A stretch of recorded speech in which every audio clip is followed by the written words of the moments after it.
பையிலையும் பையிலையும் புத்தகம் வச்சிருக்க வேண்டிய மாணவர்கள் கையில இன்னைக்கு போதைப் பொருளும் அறிவாள்களும் தான் இருக்குன்னு எடப்பாடி சொல்லியிருக்காரு. இது அவருடைய கருத்து வந்து ஏதோ நேத்து சாயந்தரம் தான் இது புதுசா புத்தகத்தெல்லாம் கீழே போட்டுட்டு கையில கத்தி எடுத்துக்கிட்டு நேற்று ராத்திரி 12 மணில இருந்து வெளியே போகிக்கு விடிய காலையில வந்து அந்த பழையதெல்லாம் கொளுத்துவாங்களா அந்த மாதிரி வந்துட்டுதான் அவர் நினைச்சிட்டு இருக்காரு. அப்படி கிடையாது.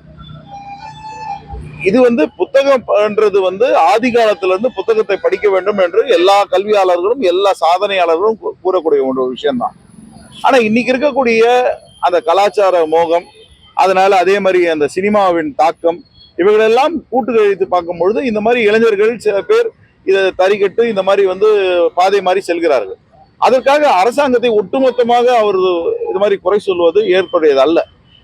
முதலமைச்சர் அறிவு சார்ந்த திருவிழா நடத்துகிறார்.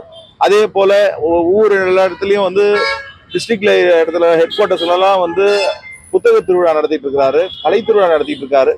அதே மாதிரி எல்லா நல்ல விஷயங்களும் பண்ணிட்டு இருக்கும் போது இவர் இந்த மாதிரி சொல்றது ஒரு அறவை காட்டுமான ஒரு குற்றச்சாட்டு என்றுதான் நான் கருதுவேன்.